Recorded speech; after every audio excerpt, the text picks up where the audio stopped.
let's start with a big question. What's more important, grammar or confidence? Most people would say grammar, right? They think, if I know the rules perfectly, I'll speak perfectly. Yes, and that's the mistake. Grammar is important, of course, but you know what's more powerful? Confidence. Exactly. I've met learners who had great grammar but stayed silent in every conversation. On the other hand, I've met others with broken grammar, but they spoke up, shared ideas, and communicated clearly. And guess what? The second group learned faster. Why? Because confidence pushes you to practice. Practice leads to progress, and that's how you grow. Let's think about it this way. If you have perfect grammar but never speak, your English will stay in your head. But if you have the courage to speak, even with mistakes, you turn your English into a real-life skill. Confidence is what moves English from a school subject to a living language you can actually use. So, if you're someone who's been waiting to speak until your grammar is perfect, stop. Speak now. Speak imperfectly. That's how you get better. You don't need to be fluent to start speaking, but you do need to start speaking to become fluent. Let's give a quick example. Imagine two students. One waits until they feel ready. One speaks even when they feel nervous. 6 months later, who's more confident? Who's more fluent? Always the second one, every single time. Because confidence is built through action. It's not something you're born with. You create it, one small step at a time. And when you start speaking regularly, something amazing happens. You stop overthinking, you become more natural, and even your grammar improves without focusing on it. Right, because real communication teaches you what works and what doesn't. It's honest, fast feedback. And let's be honest, when you speak with confidence, people listen. They don't care about your mistakes. They care about your message, your energy, and your willingness to connect. Think about this. Native speakers make grammar mistakes all the time, but they speak with confidence and no one judges them. Exactly, and the same can be true for you. So the question is not, do you know enough grammar? The real question is, are you brave enough to use the English you already have? That's a powerful shift. When you stop chasing perfection and start embracing your voice, your whole English journey changes. All right, so now we understand why confidence is even more important than grammar. In the next part, we're going to dig deeper into where fear comes from and why so many learners feel afraid or shy when speaking English. Don't miss it, because once you understand the fear, you can start breaking free from it. Before we can fix a problem, we need to understand it. So let's talk about fear, the fear of speaking English. Right. This fear stops so many people from opening their mouth, even when they know the words. So where does this fear come from? Well, first, it often starts in school. Many of us grew up in classrooms where making a mistake meant embarrassment. Yes, you say the wrong thing and everyone laughs. The teacher corrects you in front of the whole class. It creates shame. Exactly. And that feeling sticks. As adults, we carry that memory. The fear of looking stupid, of being wrong. But here's the truth. Language is messy. Even native speakers make grammar mistakes, forget words, or say the wrong thing. Yes, and no one laughs at them. Because in real life, the goal isn't perfection. The goal is connection. Another source of fear is judgment. What if people laugh at my accent? What if they think I'm not smart? These thoughts are heavy. Totally. But here's something powerful. Most people admire you for even trying. You speak a second language? That's impressive. I'll tell you something personal. I used to be afraid to speak Spanish. I worried about grammar, my pronunciation, everything. But once I started speaking, even badly, people smiled and helped me. No one judged me. That's beautiful. And that brings us to another reason people fear speaking English, the pressure to be perfect. Yes, learners often think, if I can't say it perfectly, I won't say it at all. But this mindset kills progress. Imagine if a baby thought that way. I won't speak until I can say full correct sentences. That baby would never speak. Exactly. We have to unlearn the fear of being wrong and relearn the joy of trying. Sometimes fear also comes from bad experiences. Maybe someone laughed at you once. Maybe a teacher made a harsh comment. And that one moment turns into a belief. I'm not good at English. But that belief isn't the truth. It's just a wound, and wounds can heal. Yes, they can. And healing starts with understanding. You're not afraid of English. You're afraid of being judged, corrected, or misunderstood. But guess what? Every confident speaker you admire, they felt the same fear at some point. They just kept going. And the only way out is through. You build confidence by speaking, not by waiting for the fear to disappear. So to everyone listening, your fear is not a weakness. It's a signal. It shows that English matters to you. It shows you care. You want to grow.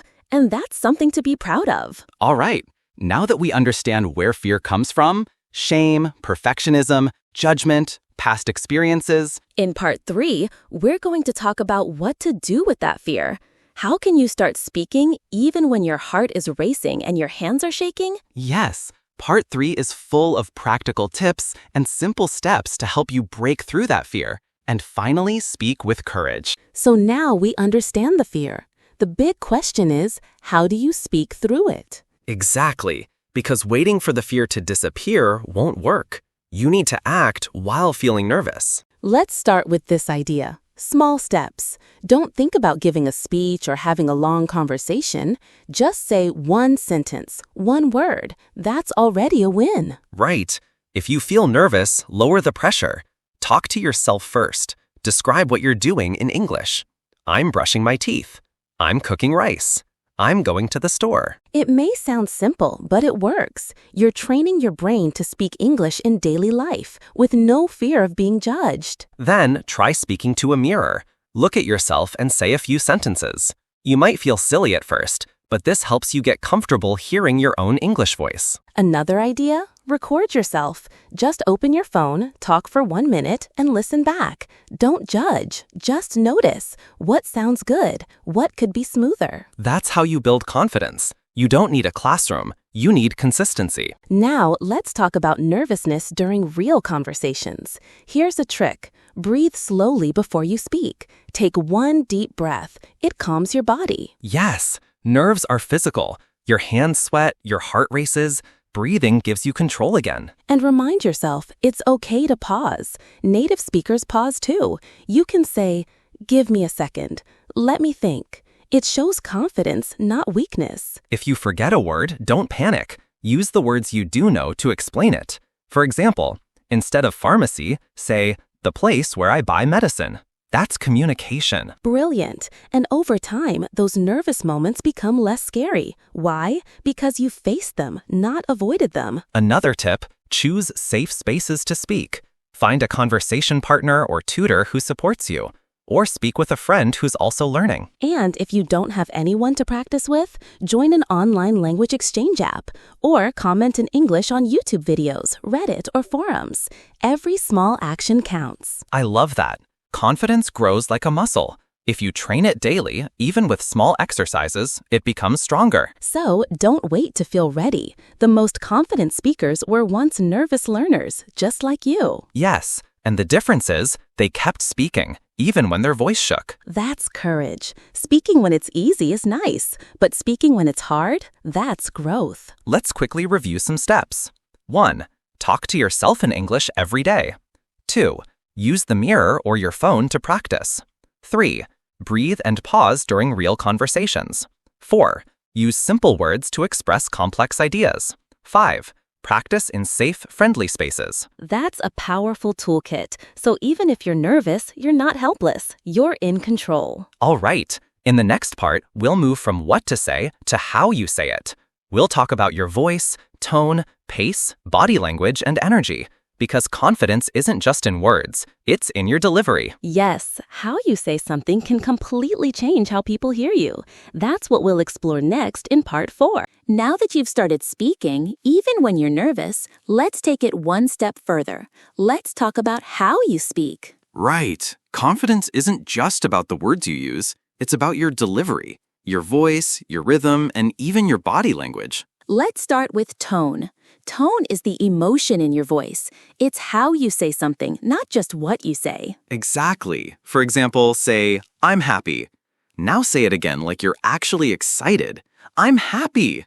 Huge difference, right? Tone shows how you feel. If you sound flat or robotic, even a perfect sentence can feel boring. But if you add emotion, people listen. That's why it's great to practice with drama, enthusiasm, or even humor. Play with your tone. Don't be afraid to sound expressive. And here's a fun tip. Try imitating actors, YouTubers, or podcast hosts you like. Repeat their sentences and match their tone.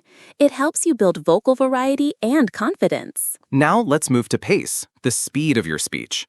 Many learners think speaking fast means speaking well, but that's not true. Absolutely. Speaking too fast can make you sound nervous. It also increases your chance of making mistakes or losing your listener. On the other hand, speaking too slowly might make people lose interest. So what's the secret? Balance. Yes, speak clearly, but naturally. Use short pauses. Let your ideas breathe. Give your listener time to absorb your words. And don't be afraid of silence. A pause is powerful. It shows you're thoughtful and in control. Want a tip to improve your pacing? Read aloud from a book or transcript, but record yourself. Then listen. Are you rushing? Are you mumbling? You'll hear it, and you can adjust. Now, let's talk about something many learners overlook, body language. Yes, even when people can't see you, like in a phone call or podcast, your body language still affects your voice. For example, if you're sitting straight, smiling, and using your hands, your voice sounds more alive. But if you're slouching or frowning, your voice sounds flat and tired. So try this. Stand up when you practice English. Smile. Use your hands. You'll sound more natural and confident instantly. When you're in person, body language becomes even more important. Make eye contact, use open gestures, and don't cross your arms. All of that says, I'm present. I believe in what I'm saying. And here's the best part. Even if your English isn't perfect, strong delivery builds trust. People believe confident speakers, not because of grammar, but because of energy. Let's recap. Use tone to show emotion. Control your pace to stay clear and calm. Use body language to support your voice. These 3 tools turn you from a nervous speaker into a powerful communicator, no matter your level of English. Okay, so now you've learned how to speak with more confidence and presence. In Part 5, we'll take that confidence into real conversations. We'll show you how to practice with real people, even if you're shy, and how to learn through real-life speaking. Yes, get ready, because nothing builds confidence faster than using your English in real conversations. We've talked about your voice, tone, and body language. Now it's time to take everything you've learned and put it into real practice. Because no matter how much you study, real confidence comes from doing. And that means using English in real conversations every day. Exactly. So let's dive into practical ways to build confidence through daily speaking practice, even if you're shy or don't live in an English-speaking country. First tip, talk to yourself, out loud. Describe what you're doing. I'm making coffee. I'm sending an email. I feel tired today. This sounds simple, but it's powerful. It trains your brain to think in English. It also helps you get used to forming sentences naturally, with no pressure from anyone else. Second tip, record your voice once a day, just 1 minute. Talk about your day, your plans, or even your thoughts. Then listen to it, not to judge, but to observe. Do I sound clear? Did I hesitate? What words did I forget? Over time, you'll hear your progress, and it's incredibly motivating. Third, join online communities. Platforms like Tandem, Hello Talk, or even Reddit and Facebook groups have thousands of learners who want to talk. Yes, find a language exchange partner. You help them with your native language, and they help you with English. It's free, and you can speak casually without fear. Even just text chatting in English helps. It builds vocabulary, sentence structure, and confidence. Fourth, try shadowing. This means you listen to a native speaker and repeat after them in real time. Same rhythm, tone, and pace. It's one of the best ways to improve pronunciation and speaking fluency, and it only takes 5 minutes a day. Here's another tip. Speak English during fun activities. Watch a short video, then talk about it. Read an article, then summarize it out loud. Turn your hobbies into speaking opportunities. Love cooking? Say each step in English. Love music? Describe how the song makes you feel. Also, don't wait for a perfect conversation partner. Speak to yourself, to your pet, to your camera. Practice is practice. And the more comfortable you feel speaking alone, the more natural it becomes to speak with others. One more thing. Don't ignore your emotions. If you feel nervous, speak anyway, but notice your growth. Say to yourself, today I spoke for 2 minutes. Today I made 5 sentences in English. Celebrate that. Yes, build a habit of confidence. It's not about perfection. It's about showing up every day and saying, I'm getting better. So let's review today's tips. 1. Speak out loud to yourself. 2. Record your voice daily. 3. Join language exchange communities. 4. Use shadowing to mimic native speakers. 5. Speak during daily tasks and hobbies. 6. Celebrate your small wins. If you follow even 1 or 2 of these tips consistently, you'll be amazed at how your confidence grows. And when you practice daily, speaking English doesn't feel scary anymore. It becomes natural, automatic. All right. In our final part, we're going to talk about something super important: setting small, achievable goals, the kind that keep you going even when progress feels slow. Because motivation can fade, but clear, simple goals, they'll keep you focused and proud of your journey step by step. So you've been practicing. You're speaking out loud, recording yourself, joining conversations, but sometimes you still feel like it's not enough. That's where this final piece comes in. Your mindset. Yes, let's talk about shifting your mindset from perfection to progress. Because the truth is, perfection is the enemy of growth. Too many learners wait until they're ready, until their grammar is perfect, their accent is clear, and their vocabulary is huge. But that moment never comes. Exactly. If you wait for perfection, you'll wait forever. But when you focus on progress, you start winning today, even if you make mistakes. Let's be real. Everyone makes mistakes, even native speakers. They forget words, change sentences midway, mispronounce things, and that's okay. What matters is that you keep going, that you say, today I spoke a little more confidently than yesterday.